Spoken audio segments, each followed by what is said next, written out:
चलो बच्चा एक और नया सम जिसमें हम डिस्कस करने वाले हैं यूक्लिड डिवीजन लेमा।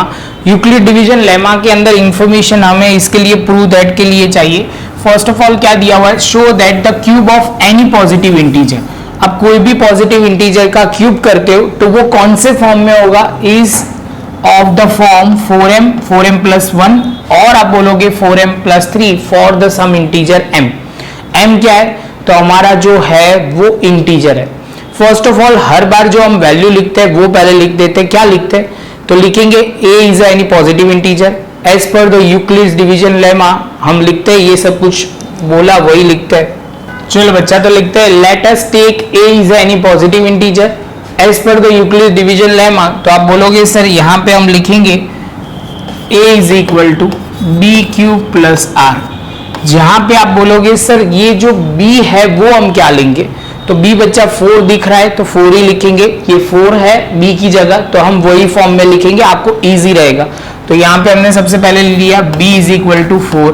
r की वैल्यू क्या हो सकती है, तो आप बोलोगे r की वैल्यू 0 हो सकती है या 4 के बीच में हो सकती है, ऐसा लिख सकते हैं। या आप पहला ऐसे लिखना चाहो तो भी लिख सकते हो r लेस देन b। ये हमें कंडीशन पता होनी चाहिए जिसमें आप बोलोगे सर हमें ये पता है तो कोई प्रॉब्लम नहीं है। r इज इक्वल टू क्या होगा, 0 हो सकता है, 1 हो सकता है, 2 हो सकता है, 3 हो सकता है। तो टोटल कितने केस बनेंगे, 4 केस बनेंगे। क्लियर है। अब बच्चा आप बोलोगे सर इसमें वैल्यू पुट करते हैं तो a इज इक्वल टू तो a ही रहेगा। b की जगह आप बोलोगे सर हम लिखेंगे क्या, b की जगह आप बोलोगे 4 लिखेंगे तो 4q और यहाँ r की जगह r लिखेंगे। अब r की वैल्यू क्या हो सकती है, तो आप बोलोगे r की वैल्यू बच्चा आप बोलोगे सर यहाँ पे 0 1 2 3 हो सकती है। लेकिन फर्स्ट ऑफ ऑल आपको ये क्लियर कर देना है हमें यहाँ क्यूब लेना है। तो क्यूब बोला तो हमने ये क्यूब यहाँ पे भी क्यूब होगा, ये पॉइंट आपको क्लियर करना है। अब बच्चा जो इंपॉर्टेंट पॉइंट है क्यूब की प्रॉपर्टी आपको वो क्लियर करना है। क्यूब की प्रॉपर्टी क्या होगी, a plus b whole cube. तो यहाँ पे बोलेंगे a cube plus 3a square b. आप बोलोगे सर 3ab स्क्वायर, b का स्क्वायर होगा और लास्ट में लिखेंगे b क्यूब। सेम प्रोसीजर हम यहाँ फॉलो करेंगे।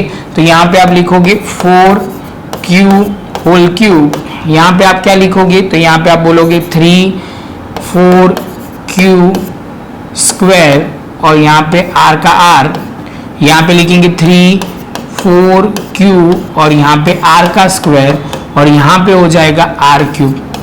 तो ये बच्चा हमें फॉर्म जो यूज करना पड़ेगा जहां पे हम r की वैल्यू लिखेंगे डिफरेंट 0 1 2 3। क्लियर है। तो सबसे पहले हम स्टार्ट करते हैं केस 1 से। तो केस 1 से हम स्टार्ट करेंगे जहां पे हम सबसे पहले लिखेंगे केस 1, जहां पे लिखेंगे r इज इक्वल टू 0 होता है तो क्या होगा, तो r की वैल्यू 0 रखनी है तो हम सीधा इसमें ही वैल्यू पुट करते हैं। तो यहाँ पे आप बोलोगे 4q square as it is रहेगा, यहाँ पे r 0 आ जाएगा तो हमने ये लिख दिया 0। यहाँ पे आप बोलोगे 4, आप बोलोगे सर 3 लिखो, यहाँ पे 3 4q और यहाँ पे 0 का स्क्वायर और यहाँ पे 0 का क्यूब। तो शांति से देखोगे तो ये पूरा 0 से मल्टीप्लाई होगा या कुछ भी होगा तो 0 हो जाएगा। तो 4q का क्यूब जो हो जाएगा 64q क्यूब। अब बच्चा यहाँ बात आई हमें कौन से फॉर्म में लिखना है। तो आप बोलोगे सर यहाँ लिख देते हैं 4m plus 1 and 4m plus 3, ये फॉर्म में हमें लिखना है। अब शांति से देखो तो इसको हम ये वाले फॉर्म में लिखना है, 4m के फॉर्म में लिखना है। तो सिंपली हम क्या करेंगे, तो हम ले लेंगे इसको 4 कॉमन लिया और यहाँ पे हम लिखेंगे 16q क्यूब और उसकी जगह हम क्या लिखेंगे, तो जो बहुत इंपॉर्टेंट है जहाँ पे हम लिख लेंगे m is equal to 16q cube. तो हमारा आंसर आ जाएगा 4 का 4 और यहाँ पे हम लिखेंगे m तो हो जाएगा 4m। तो ये हमारा पहला स्टेप हो जाएगा। हमारा m क्या है, तो पॉजिटिव इंटीजर है। बच्चा क्या है, पॉजिटिव इंटीजर। तो बच्चा मैं तो सीधा बोलूंगा हमें प्रूव क्या करना है, उसके हिसाब से हमें m की वैल्यू लेनी है। सिंपल बात है। जब भी ये भी पॉजिटिव इंटीजर होगा उसका स्क्वायर करो मल्टीप्लाई करो तो भी क्या आएगा, पॉजिटिव इंटीजर ही आएगा, क्योंकि यहाँ कोई नेगेटिव नंबर है ही नहीं। तो कोई भी पॉजिटिव इंटीजर को ऐड करेंगे या कुछ भी करेंगे तो भी क्या आएगा, पॉजिटिव नंबर ही आएगा। तो ये बच्चा ये हो गया, ये हमारा केस 1। अब हम क्या करेंगे, तो अब होगा केस 2। थोड़ा ऊपर ले लेते हैं। तो केस 2 हमारा क्या होगा, तो आप बोलोगे सर यहाँ पे सेम प्रोसीजर फॉलो करेंगे 4q, उससे पहले आप बोल लोगे r इज इक्वल टू 1 लेना है बच्चा, 4q क्यूब, यहाँ पे आप बोलोगे 3 4q। अब बच्चा ध्यान में रखना है यहाँ स्क्वायर लिखेंगे उसके बाद आप बोलोगे 1, उसके बाद बच्चा क्या लिखेंगे, तो आप बोलोगे 3 4q और यहाँ पे तो 1 का 1 का स्क्वायर और ये 1q। तो उसको आगे सॉल्व करते तो यहाँ होगा 16q क्यूब, यहाँ पे हम करेंगे 3 का 3 तो ये 16q। ये स्टेप बच्चा नहीं लिखेंगे, बहुत लंबा हो जाएगा, तो आप बोलोगे सर ये 14 का स्क्वायर करोगे तो हो जाएगा 16, 16 इंटू 3 करोगे तो हो जाएगा 48q स्क्वायर, और यहाँ पे आप बोलोगे सर ये हो जाएगा 12q प्लस 1।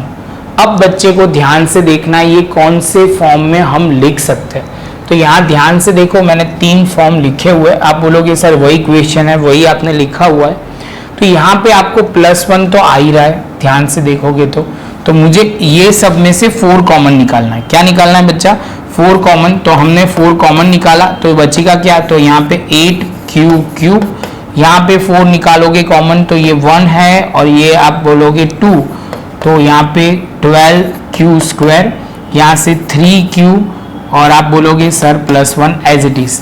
ये तो एज इट इज लिखा, ये तीनों में से कॉमन सर ने निकाला।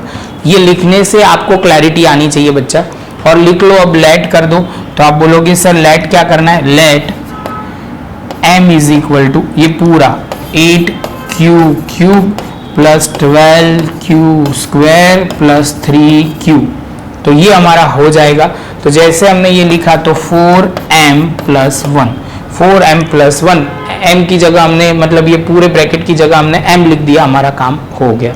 अब बच्चा आएगा केस 2, तो केस 2 को आगे बढ़ाते हुए हमारा एक फॉर्म हुआ, उसके बाद जब लिखेंगे केस 3, 2 तो हो गया, r इज इक्वल टू क्या लिखोगे 2, तो अब थोड़ा ऊपर ले लेते हैं। तो यहाँ पे सबसे पहले आप बोलोगे 4q क्यूब, यहाँ पे आप 3 का 3 4q क्या लिखोगे बच्चा, तो आप बोलोगे सर स्क्वायर का स्क्वायर और यहाँ पे r की जगह आप लिखोगे 2, यहाँ पे आगे बढ़ते हुए 3 और यहाँ पे आप बोलोगे 4q एज इट इज, यहाँ पे r की जगह 2 का स्क्वायर और यहाँ पे 2 का क्यूब। अब बच्चा आगे चलेगा तो अब बोलेंगे 64 क्यूब, यहाँ पे आप बोलोगे सर 4 का स्क्वायर, 16 3 जा 48, 48 2 जा 48 2 जा, तो यहाँ पे हो जाएगा 16 और यहाँ पे कितना हो जाएगा 96, तो 96 क्यू स्क्वायर, और यहाँ पे हम लिखेंगे तो बच्चा इसका सॉल्व करेंगे तो क्या हो जाएगा 2 का स्क्वायर 4, 4 4 जा 16, 16 3 जा 48, तो ये भी हो जाएगा 48 क्यूब और यहाँ पे 8, 2 का क्यूब 8 हो जाएगा। अब बच्चा ध्यान से देखेगा कौन से फॉर्म में आंसर लाना है, तो आप बोलोगे 8 की फॉर्म में तो सर हमें ज़रूरत नहीं है, हमें 1 चाहिए आखिर में या 3 चाहिए।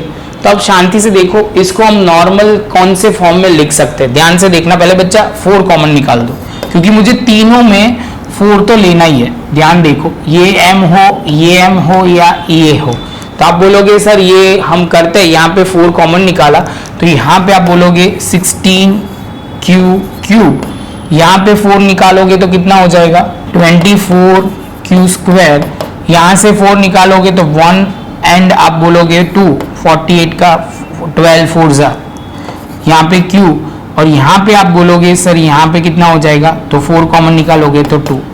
ये पूरा क्लियर है, तो हम सीधा लिख देंगे इसको पूरा, लेट क्या कर देंगे, तो आप बोलोगे सर लेट करेंगे हम सिंपल तरीके से, let m is equal to n जो पॉजिटिव नंबर हमारा इंटीजर होगा वो 16q cube plus 24q square, और यहाँ पे आप बोलोगे 12q प्लस 2, तो यहाँ पे हम लिख देंगे सीधा 4m। तो अब जब r इज इक्वल टू 2 होगा तो वो कौन से फॉर्म में होगा, 4m के फॉर्म में होगा। उसके बाद बच्चा केस 3 की बारी खत्म, अब होगा केस 4। क्या होगा बच्चा, केस 4, और जहाँ पे r की वैल्यू कितनी हो जाएगी 3, हमारा ये लास्ट केस होगा। तो यहाँ पे आप बोलोगे 4q क्यूब, यहाँ से ही सर लिख रहा है यहाँ से 3, यहाँ पे 4q² as it is, r की वैल्यू हो जाएगी इस बार 4। आप बोलोगे सर यहाँ पे हो जाएगा कितना, 3 + 3 4q, और यहाँ पे r की वैल्यू हो जाएगी 3 का स्क्वायर और यहाँ पे 3 का क्यूब।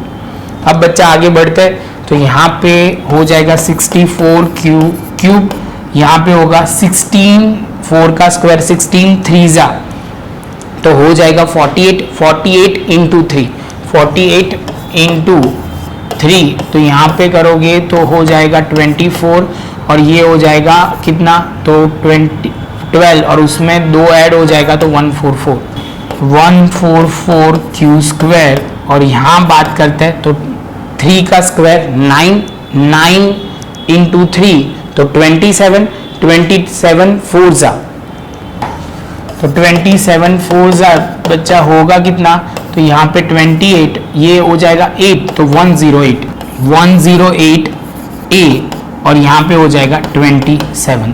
तो बच्चा ये पॉइंट भी हमारा खत्म। जैसे ये क्लियर होता है बच्चा, अब ध्यान से देखो हमें कौन से फॉर्म में लाना है, तो आप बोलोगे 4m, 4m + 1 और 4m + 8।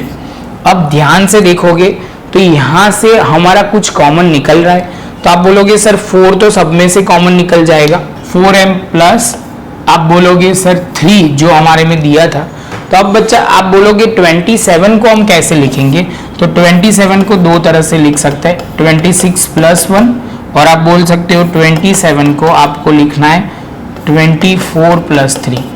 क्या लिखोगे बच्चा, 24 + 3। बच्चा बोलेगा सर 24 ही लेना पड़ेगा क्योंकि 4 उसमें कॉमन निकल रहा है, तो बस बच्चा यही हमें तो यूज करना है। यहाँ पे 4 कॉमन निकाला, तो बच्चा हमें इसको प्रॉपर लिख देते हैं 64q³, यहाँ पे 144q², यहाँ पे 108q, और यहाँ पे 24 प्लस आप बोलोगे 3। अब ये वाले स्टेप में से हमें 4 कॉमन निकालना है, तो 4 कॉमन निकालोगे तो यहाँ पे हो जाएगा 16 यहाँ पे आप 4 कॉमन निकालते हो 36q², और यहाँ पे 4 निकालते हो तो आप बोलोगे सर ये हो जाएगा 2 से करते हैं, 4 2 जा, तो यहाँ पे 2, और उसके बाद 2 बचेगा तो हो जाएगा 6, तो यहाँ पे q, और यहाँ पे आप बोलोगे सर ये होगा 6 + 3। तो सिंपल बच्चा कर लेते हैं, 108 यहाँ 4 से करोगे तो 2, तो हो जाएगा 8, तो आप बोलोगे सर ये 8 आ जाएगा, तो 7 4 जा 28 हमारा काम हो जाएगा, तो 27q आ जाएगा, और यहाँ पे आप बोलोगे सर ये 7 + 3, हमें लेट पूरा कर देना है, ये पूरा आपका ब्रैकेट है ये लेट हो जाएगा, वो ध्यान में रखना है, वो पॉइंट क्लियर कर देना है। तो जैसे हम क्या लिखेंगे 4m + 3। बच्चा सम थोड़ा लंबा था लेकिन समझ के करोगे तो कोई प्रॉब्लम नहीं होगा, शांति से एक एक स्टेप, क्योंकि ये तो पूरा लंबा स्टेप है तो हमने वो वैसे ही लिखा हुआ है, तो प्रॉपर नोटबुक में लिखो बच्चा, प्रॉब्लम नहीं आएगा। सिंपल सम था, खाली कैलकुलेशन पार्ट ध्यान में रखना, लास्ट वाले पोर्शन आपको ध्यान से करने। मिलते हैं नेक्स्ट लेक्चर में बच्चा नए एक सम के साथ।